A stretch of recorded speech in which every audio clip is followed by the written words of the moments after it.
का हम अपना बच्चा खातिर पर्याप्त दूध पैदा करेनी। महतारी लोग के अक्सर अपना पूरा स्तनपान चक्र में एक चीज के चिंता होखेला अवूरी उबा का हम अपना बच्चा खाती पर्याप्त दूध बनावेनी। जब भी बच्चा रोवेला त सबसे पहिले महतारी के दिमाग में आवेला कि बच्चा के भूख जरूर लागेला अवूरी महतारी दूध पियावे लागेली। लेकिन अगर बच्चा कम समय में रोवे त महतारी में डर पैदा करे वाला बिंदु इबा हम त अभी बच्चा के दूध पिया देले बानी का उ फेर भूखल बा, का ओकरा दूध पर्याप्त नइखे मिलत, का हम अपना बच्चा खातिर पर्याप्त दूध पैदा कर रहल बानी। आए उस समय ह जब कवनो महतारी अपना से सवाल उठावे लागेले, कैसे पता चली कि हम पर्याप्त दूध पैदा कर रहल बानी की ना।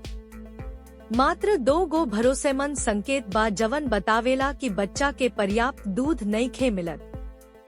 एक वजन में खराब बढ़ोतरी, जवन बच्चा विशेष रूप से स्तनपान करावेला पहला 6 महीना में ओकरा के हर महीना कम से कम 500 ग्राम भा सप्ताह में 125 ग्राम वजन बढ़ावे के चाहिए।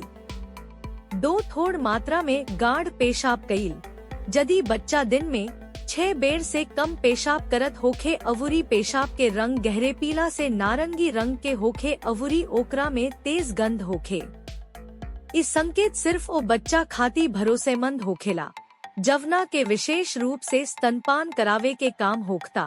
हालांकि यदि बच्चा अवूरी कवनो पेय पदार्थ पी रहल बा त हमनी के पक्का नइखी क सकत।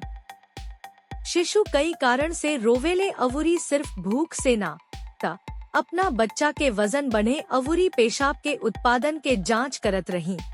अगर ये दोनों संकेत पूरा हो गईल त सुनिश्चित करी कि आप अपना बच्चा खाती पर्याप्त दूध पैदा करतानी।